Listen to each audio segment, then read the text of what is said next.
Muito bom dia a todos os presentes.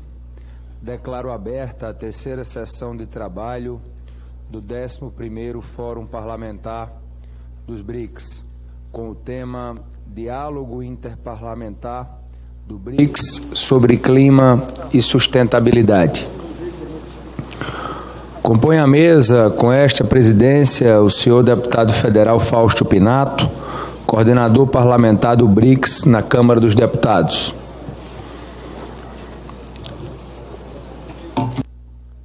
Senhoras e senhores parlamentares, estamos aqui reunidos.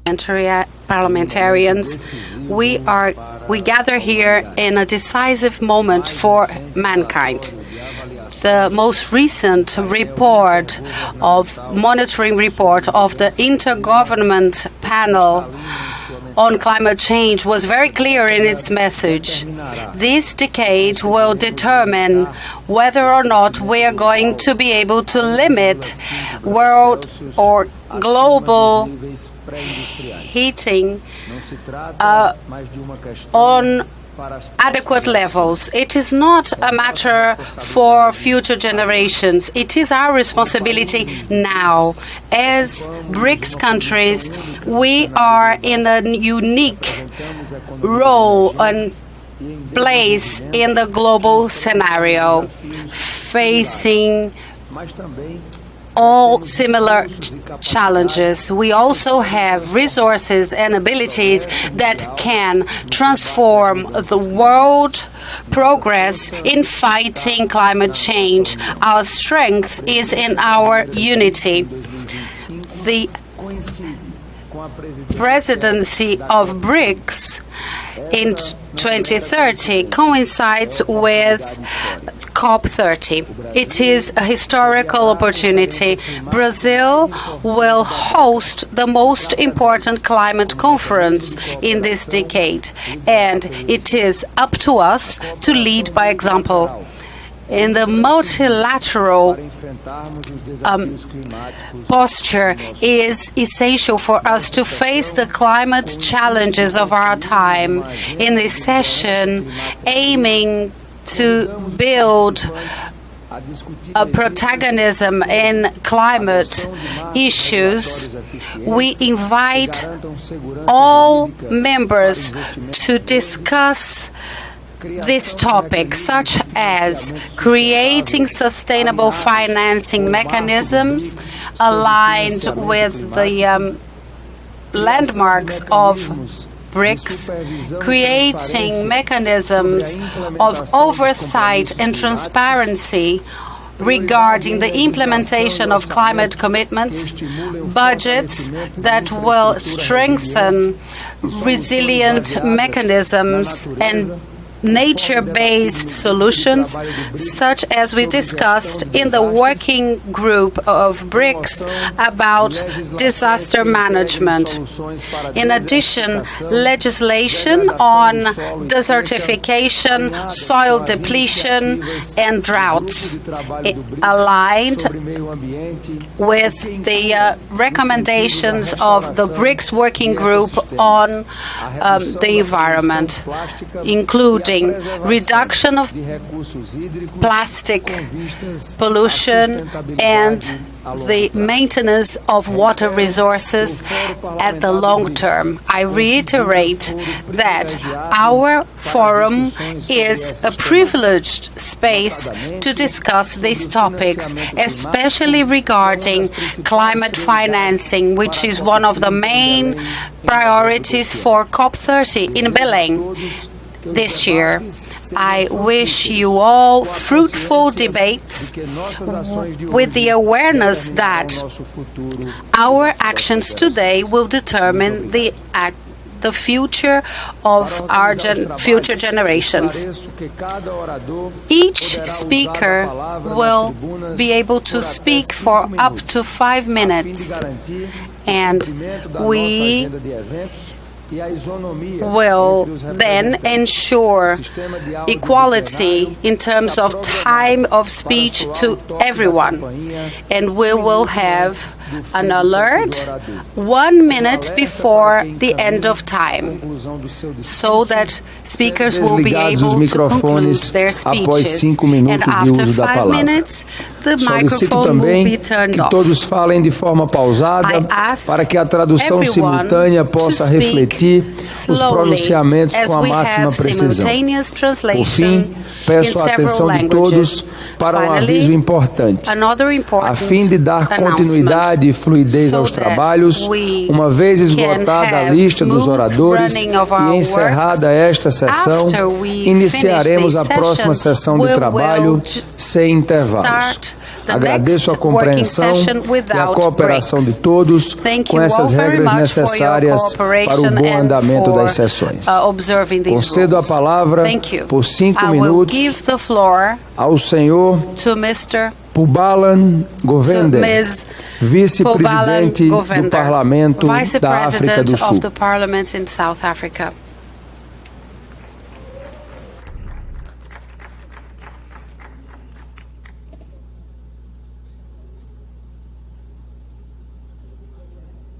Sul. Honorable Chairperson, greetings to all the honorable colleagues from the different BRICS countries. When considering inter-parliamentary dialogue on climate change and sustainability, it enjoins us to reflect the need to mobilize BRICS parliaments to work together, to cooperate with each other, so that we can achieve the aims and objectives of the SDGs that we have signed. Now that the BRICS family represents over 41% of the world's population and includes major parliaments of the global south, there is no reason why we cannot succeed in our efforts. Climate change poses a significant threat to sustainability by disrupting ecosystems, impacting food security, water security, and exacerbating inequalities. Sustainable development aims to meet current needs without compromising the security of future generations. Climate change makes it harder to achieve this balance. Addressing climate change is therefore crucial for the achievement of the Sustainable Development Goals. The UN's Sustainable Development Goals are intrinsically linked to climate action, as climate change impacts many of these goals. In this regard, climate change can undermine progress on food security, water availability, and quality of human life. Climate change alters ecosystems by affecting species distribution, interactions, and the timing of global events, potentially leading to significant changes in biodiversity and ecosystems. In addition to the above, a warming planet can make it more difficult to grow food, since rising sea levels and changing precipitation patterns can disrupt water resources, impacting food security and livelihoods. It is worth noting that climate change disproportionately affects vulnerable populations, such as those in developing countries who may lack the resources to adapt to its impacts. Addressing climate change requires both mitigating its causes, such as reducing greenhouse gas emissions, and adapting to its effects by way of building resilience to climate hazards. Honorable Chairperson, sustainable development offers solutions to climate change by promoting renewable energy, energy efficiency, and circular economic models that reduce emissions and resource consumption. Moreover, policies addressing climate change can also contribute to other sustainability goals, such as improving urban planning and supporting rural development. Addressing the climate change impact requires BRICS nations to cooperate and vigorously implement agreements such as the Paris Agreement, which was adopted by 195 countries in 2015. Climate change remains a serious threat to national and global development and shared prosperity. Climate change poses particularly difficult challenges for policymakers to ensure that we achieve limiting global average temperature increase to 1.5 degrees centigrade. It demands actions across all sectors of the economy and across global society. To this end, climate change contemporary challenges demand to enforce leadership and a strong international response, as its diverse impact stands to arm economies, threaten nations, and imperil communities and ecosystems. Honorable Chairperson, climate change is also a dangerous political issue that has the potential to be used as an opportunistic agitator to unseat governments and determine the outcome of elections in democratic states. It has taken a central stage in both domestic and international politics and has become a major agenda item of many nations, regional organizations, multilateral bodies such as ours, and the United Nations. As such, action to address climate change requires coordination among multiple governments and non-governmental stakeholders. The extended framework over which climate change unfolds requires capability to plan, implement, and sustain credible commitment to increasing ambitious policies over multiple cycles. South Africa is actively addressing climate change through various strategies, including transitioning to renewable energy sources, implementing adaptation policies, and advocating for international support for a just transition. Our country is also developing policies like sectoral carbon budgets and a carbon tax to ensure emission reduction.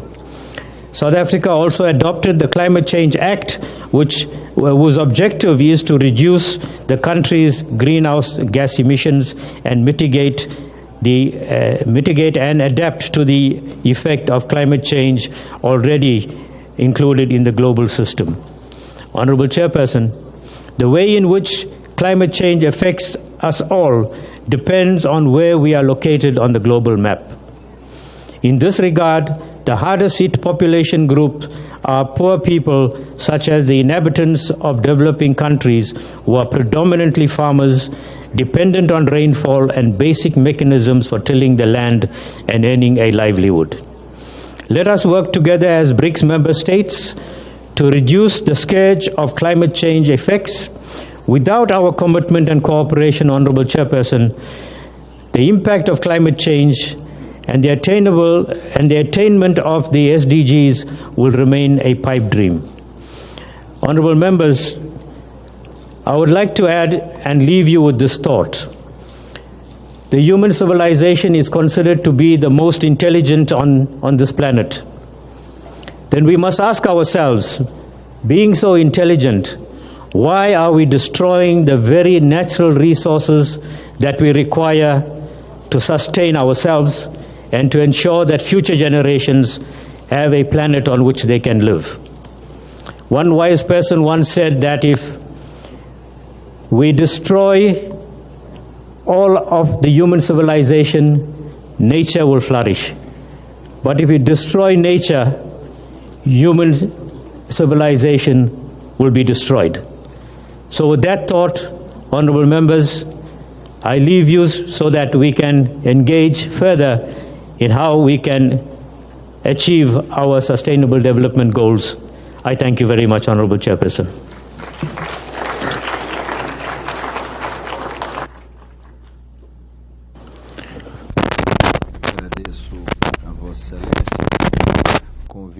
I thank you very much, sir. I invite to the floor Mr. Harivansh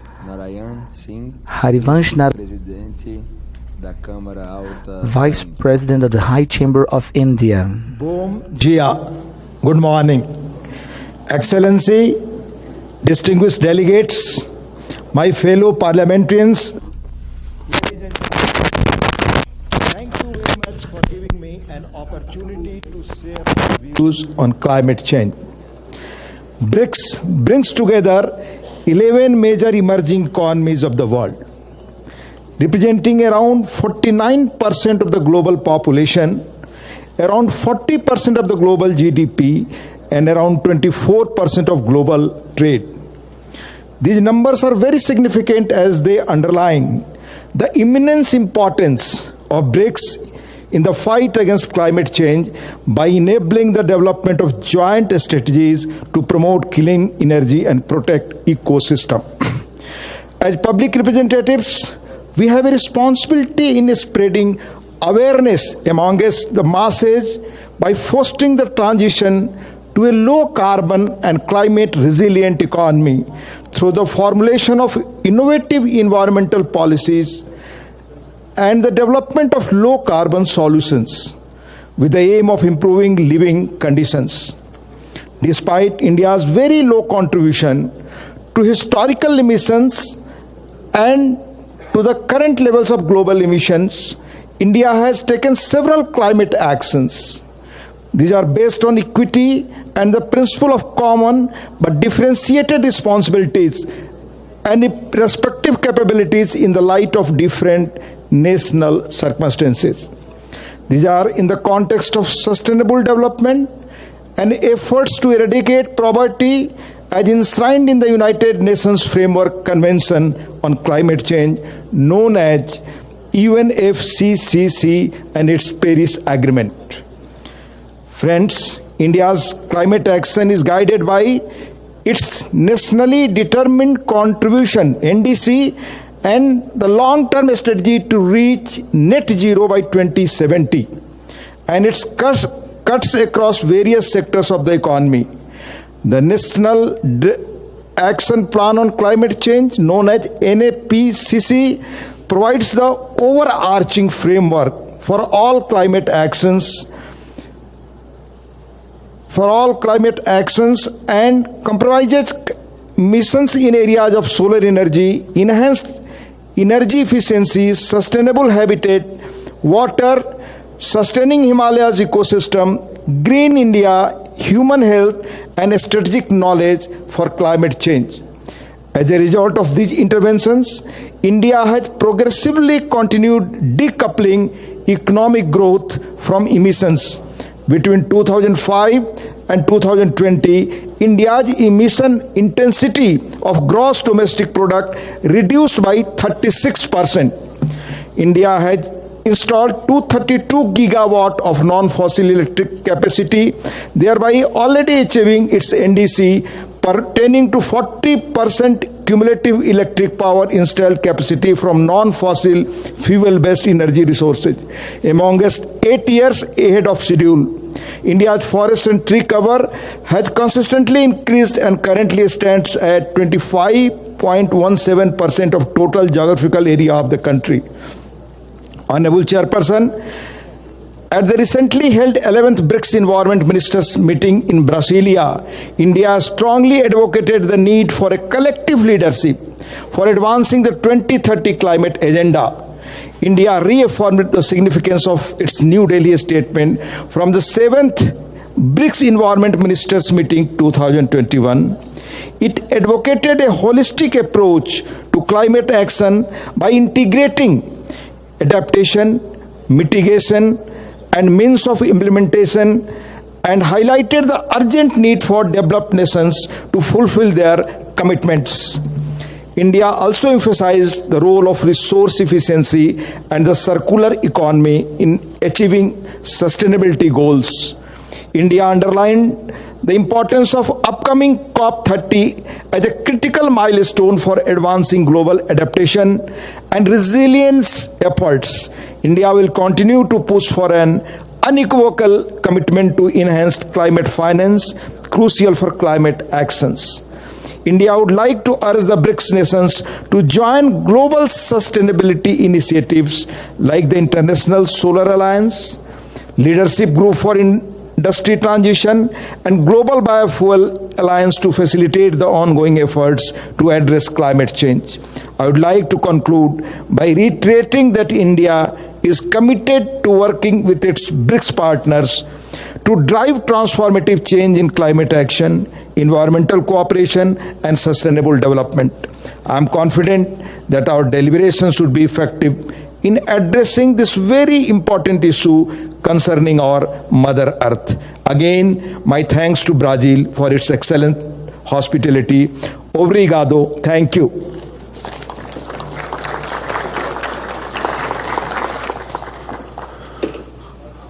Convido o senhor Wang Ke, I membro now do invite Parlamento da China, Mr. Wang Ke, member of the Chinese Parliament, to take the floor.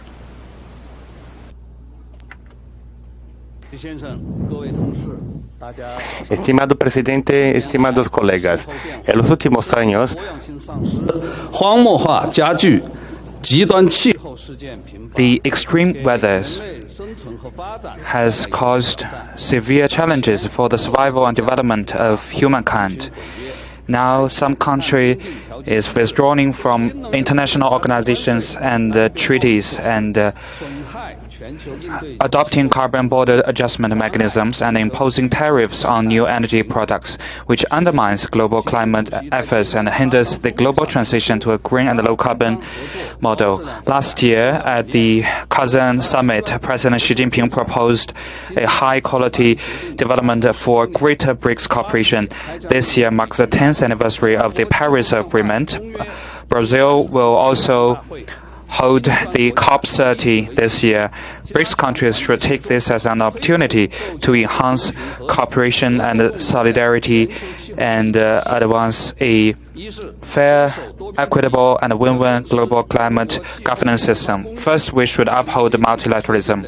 We should uphold the goals and principles established in the UNFCCC and the Paris Agreement, adhere to the principle of common but differentiated responsibilities, and jointly address the climate crisis through multilateral governance. China fully supports Brazil in upholding COP30, and we hope the meeting a great success. And second, to deepen international cooperation, we should promote the technological innovation and industrial revolution through cooperation, and to ensure that we can provide high-quality green products and the free flow of technology, and to ensure the accessibility, affordability, and the high quality of the products. Third, to promote climate justice, we must adhere to the people-centered green transition path, and to urge developed countries to help developing countries to improve their resilience and capacity, and provide support in capital, technologies, capacity building for developing countries, and avoid setting green trade barriers. Fourth, to strengthen practical cooperation. And during China first initiated the BRICS countries' climate high-level meetings, and in the 2023 Johannesburg summit, President Xi Jinping announced the building of a BRICS framework on industrial cooperation for sustainable development. And we have also established a liaison group for climate change and sustainable development. We should make good use of these mechanisms to promote experience sharing and technology sharing. Dear colleagues, at the largest developing countries, China is steadfast in implementing the national strategies for climate address. Since 2012, the energy consumption per unit of GDP of China and also intensity of carbon emission has decreased by 26% and 35%. We have provided over 70% of photovoltaic modules and over 60% of wind power equipment for the world. And in carrying out the international cooperation, China has, following the vision of building a community with a shared future, and provide support and assistance to other developing countries. Since 2016, we have provided and mobilized over 170 billion RMB of fund for other countries. And we have signed over 52 climate change South-South cooperation documents with over 42 developing countries. The National People's Congress, as China's legislature, continues to improve the legal system building in the ecosystem and environment protection. Now we are making the draft of the laws on ecological environment and soliciting advices and suggestions from the society. Looking ahead, the National People's Congress is willing to work with the legislatures of BRICS countries and its partner countries and to help the BRICS countries in address climate change and make greater contributions for building a clean and beautiful world. Thank you.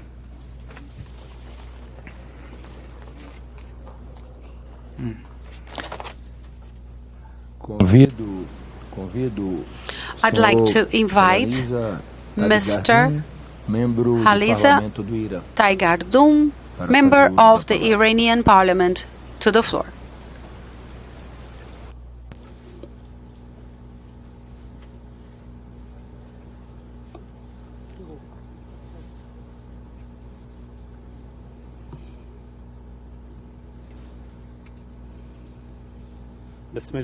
In the name of God,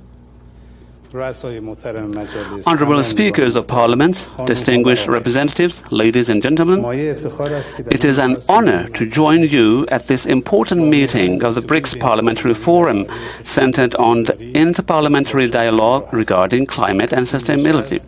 This gathering stands as a testament to our shared understanding of global challenges and the necessity of constructive dialogue to develop solutions rooted in cooperation, justice, and global accountability. Today, the climate crisis is no longer a warning. It is a pervasive and tangible reality endangering the lives of millions. Climate is the common language of all nations, and the future of humanity depends more than ever on the choices we make in policy making, economics, and governance.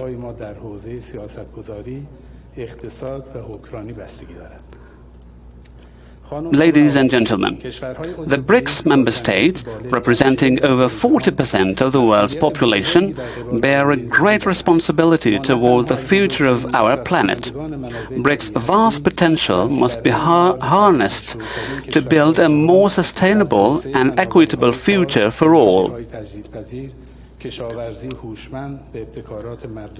As parliaments, we hold a critical responsibility in climate policy making, legislating for green development, approving environmental budgets, overseeing the implementation of climate commitments, and protecting vulnerable groups are just some aspects of this.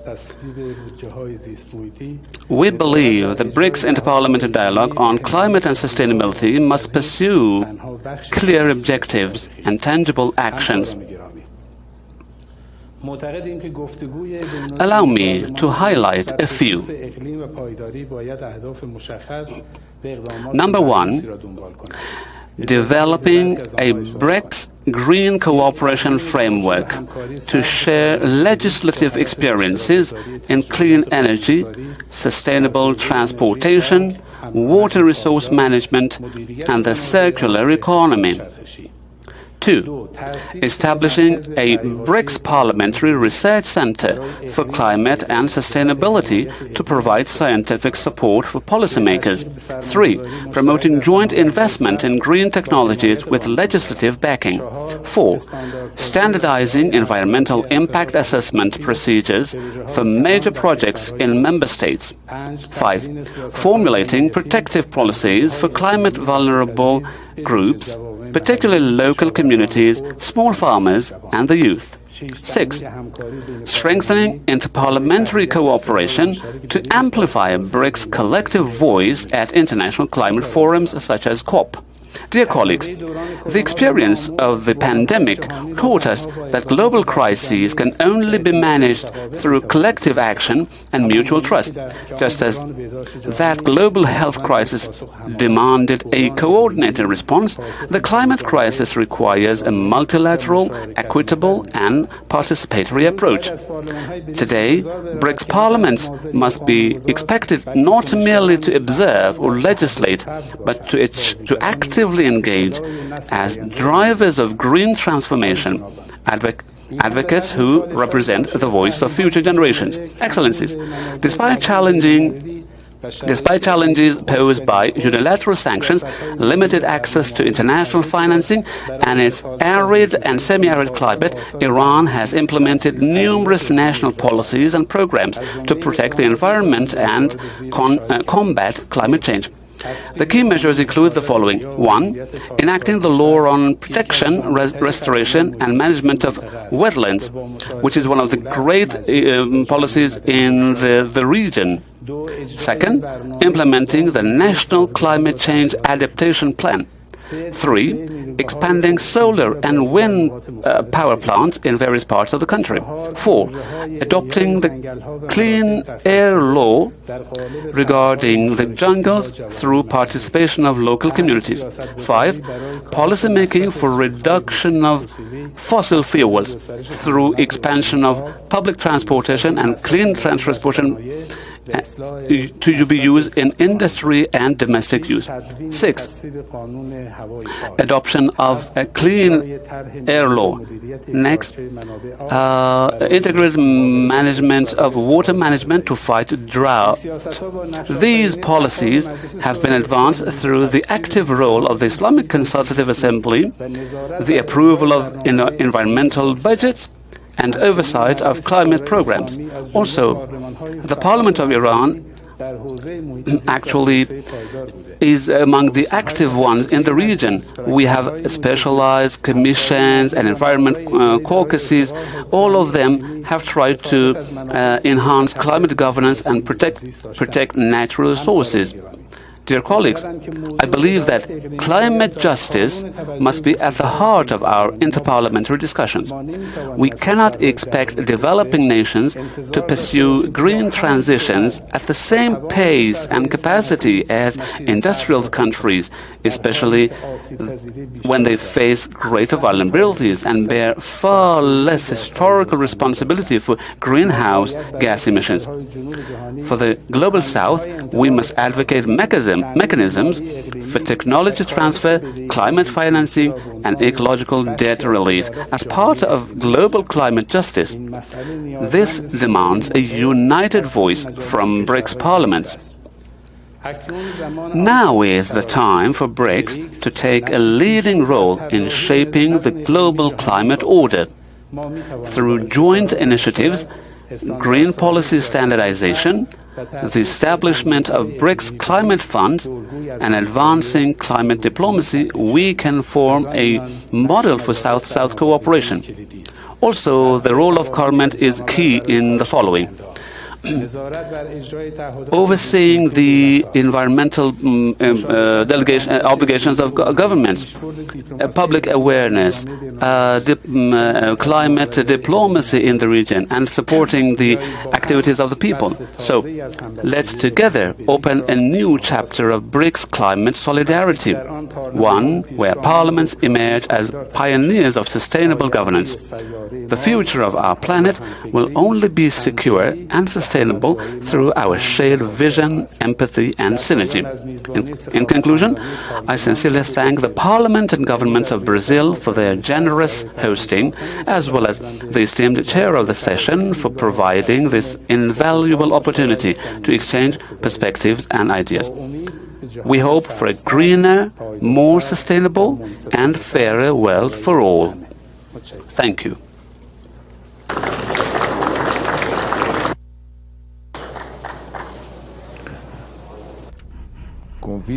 I now invite to the floor Mr. Felix Arpi,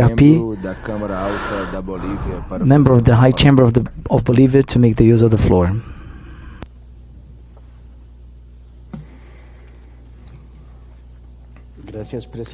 Thank you, President. First, I would like to greet the President of the Câmara, the Chamber of Deputies of Brazil, and its coordination team for having organized in such a great way this BRICS Forum. I would also like to greet the parliamentarians here, deputies and senators. I'm proud to present that in Bolivia, we are 36 senators between the official and opposition. From the 36, 19 are women. But also I regret to say that at no time I've seen in the last 4 years of legislations to imposing the majority vote of the men, and I asked the female colleagues why these situations. Today we are here to debate climate change. I regret to say, President, that many of the delegations has left, did not bringing the topics today. We have talked about commerce, finance, AI, and I believe that we have to treat this topic, which is so important for the humanity. 75 years ago, a revolutionary from the Caribbean has said that we would come into this solution, this problem of climate change. He would criticize the countries that were responsible for the problems regarding the emissions of CO2. People said that he was a crazy man speaking in the desert, but this man were right. He was right. We are suffering the effects right now. And the question is, what we have to do? We have to look for solutions. Not only looking for solutions, we have to manage the effects of climate change because it's just growing. We have to manage it so it's not so deadly for humanity. These are the effects of the global warming. That's why the conclusions of the Forum of BRICS have to be taken to COP30 that will be held in Brazil this year in order to, for us, developing countries are not made responsible for climate change. Otherwise, we will have to work much harder in order to palliate the effects of this problem. I am from Bolivia. My brothers from Brazil manage the Amazon. We have the Andean mountain range between our countries, Bolivia, Peru, Ecuador, and Colombia. We provide water to the Amazon here in South America. 50 years ago, the mountain range was a glacier. It was completely white, and now it's just rocks. Therefore, if the mountain range is not conserved with its snow, the lakes will also dry. And we've been suffering wildfires recently. And after these wildfires, we have an excessive precipitation, a lot of rain. Me, as Bolivian, ask for the organizing of the BRICS Forum. We need to know that we have also to save the Andean mountain range so the Latin America can keep being the lung of the world. If we do not take actions, which only be a rhetoric from many different forums of how to be responsible for it. Some our countries, developing countries, want to solve these problems. We need to manage this climate change.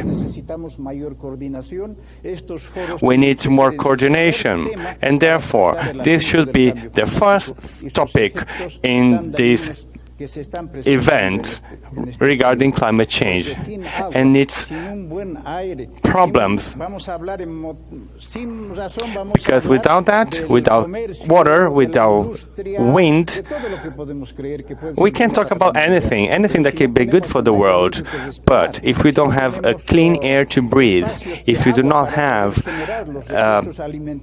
water to generate food, our hopes become very very reduced. That's why I ask you all, we have to conserve the glaciers because it's part of what we have to manage. That's what Bolivia is asking you all, and I hope that all of you can understand that at COP30, this is one of the topics that we have to pay attention to in order to tackle climate change. Thank you.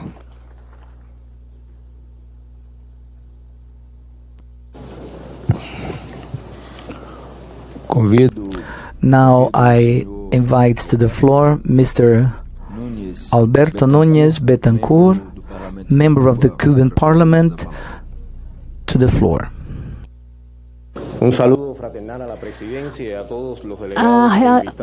To all delegates, on behalf of the National Assembly of the People's Power of the Republic of Cuba, I extend fraternal greetings to the chair and to the city for wishing and holding us and for being able to participate in this meeting.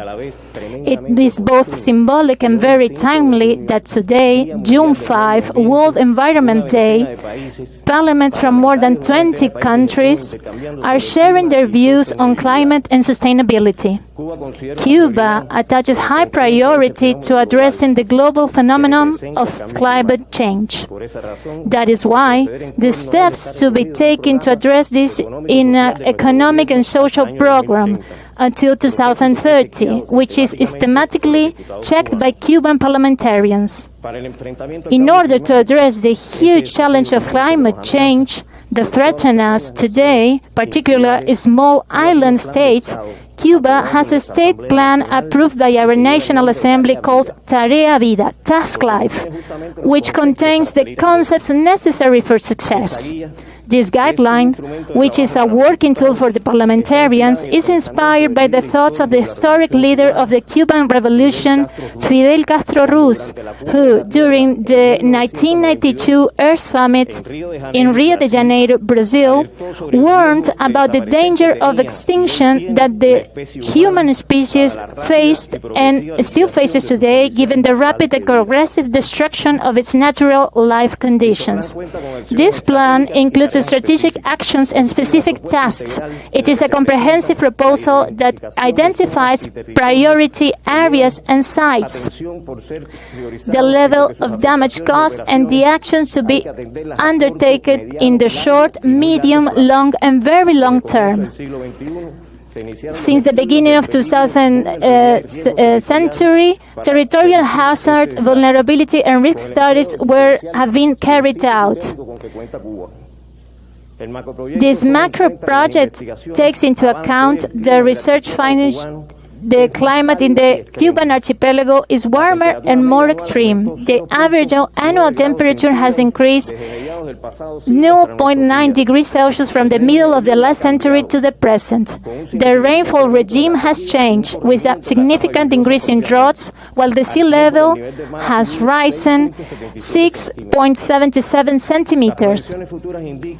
This represents that the level rise could reach 77 centimeters by 2050 and 85 centimeters by 2100. Some of the strategic actions in place include the decision to prohibit the destruction of new houses, reduce population density in low-lying coastal areas, adapt agricultural activities to the reality in these areas, develop crop varieties resistant to the existing soil and temperature conditions. In addition, we parliamentarians have a responsibility and a job to do all this, as we must prepare, update, and implement the necessary legal norms to support this mega plan. We need to increase energy efficiency by developing renewable sources as means of promoting less carbon-intensive economies. for the developing countries cannot progress on mitigating targets unless they are supported by the required means of implementation, finance, technology, and capacity building, in which developed countries must take the lead as stipulated by their international commitments, including the Paris Agreement. In the lead of protection, we must work together with the lands of the BRICS. Allow me to conclude by quoting the words of the Chief Fidel Castro pronounced 33 years ago in the Brazilian lands. If we want to save humanity from the self-destruction, we must better distribute the wealth and technologies available on the planet. Less luxury and less waste in a few countries, so that there will be less poverty and less hunger in large parts of the earth. No more transfer to the third world of lifestyles and consumption habits that spoil the environment. Let human life become more rational. Let there be a just international economic order. Let all the required science be used for sustainable development without pollution. Let the ecological debt be repaid, not the foreign debt. Tomorrow it will be too late to do what we should have done a long time ago. End of quote. Let us pledge to work tirelessly for a better world. BRICS Congress have the strength and the will to do that. Thank you.